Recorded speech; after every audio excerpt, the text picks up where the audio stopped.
गणेश जी और उनका टूटा हुआ दांत।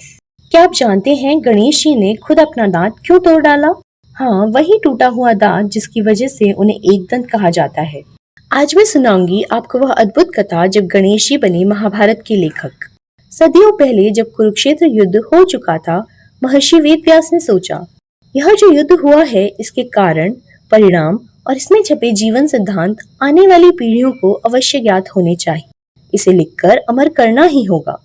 लेकिन यह समस्या थी कि इतना विशाल ग्रंथ कोई साधारण लेखक नहीं लिख सकता था। व्यास जी को चाहिए था कि कोई दिव्य लेखाकार इसे लिखे। वे कैलाश पर्वत गए और भगवान शिव से प्रार्थना की। शिव जी मुस्कुराए और बोले, व्यास, इस कार्य के लिए सबसे योग्य कोई है तो वह है मेरा पुत्र गणेश। उसकी बुद्धि, धैर्य और स्मरण शक्ति ही इस कार्य को पूरा कर सकती है। व्यास जी गणेश जी के पास पहुंचे और कहा, गणेश जी, आप मेरे लिए महाभारत लिख दीजिए। मैं आपको श्लोक सुनाऊंगा और आप उन्हें लिपिबद्ध कर दीजिए। गणेश जी बोले, मैं यह कार्य करूंगा, लेकिन एक शर्त है। आप एक बार जो बोलेंगे उसे बीच में रोके बिना लगातार सुनाते रहना होगा। मैं लिखते लिखते रुक नहीं सकता। व्यास जी ने थोड़ी देर सोचा और फिर मुस्कुराए। बोले, ठीक है गणेश जी, लेकिन मेरी भी एक शर्त है। आप जब तक मेरे श्लोकों का पूरा अर्थ न समझ ले तब तक लिखना शुरू नहीं करेंगे। दोनों ने सहमति दी। यहीं से शुरू हुआ इतिहास का सबसे महान लेखन।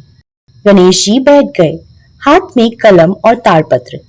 व्यास जी ने गूढ़ श्लोकों का उच्चारण करना शुरू किया। गणेश जी लिखते गए, बिना रुके, बिना थके। लेकिन अचानक लेखन के बीच गणेश जी की कलम टूट गई। अब वे असमंजस में थे। अगर रुके तो उनकी अपनी शर्त टूट जाएगी। यदि कलम लाने उठते हैं तो प्रवाह टूट जाएगा। तभी गणेश जी ने निश्चय किया। उन्होंने अपने एक दांत को तोड़ लिया और उसे ही कलम बना लिया। खून टपक रहा था, पर उनका हाथ नहीं रुका। उनका एक ही लक्ष्य था, व्यास जी का कार्य पूर्ण करना। इधर व्यास जी ने भी अपनी शर्त याद रखी। उन्होंने कई श्लोक इतने गूढ़ और जटिल कहे कि गणेश जी को उनका अर्थ समझने में समय लग जाए। इससे व्यास जी को श्लोक गढ़ने और सोचने का समय मिल जाता। इस तरह व्यास जी और गणेश जी ने मिलकर वह महान ग्रंथ रचा जिसे आज हम महाभारत कहते हैं, दुनिया का सबसे बड़ा महाकाव्य। और यही कारण है कि गणेश जी को एकदंत कहा जाता है, एक दांत वाला। उनका टूटा हुआ दांत सिर्फ त्याग का प्रतीक नहीं, बल्कि यह संदेश भी देता है कि सच्चे ज्ञान और महान कार्य के लिए हमें अपने सुख सुविधा का त्याग करना पड़ता है।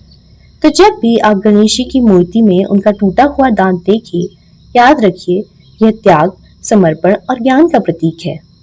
कैसी लगी आपको ये वीडियो मुझे कमेंट करके जरूर बताइए और ऐसी वीडियोस देखने के लिए सब्सक्राइब करके जाइए। सी यू, बाय।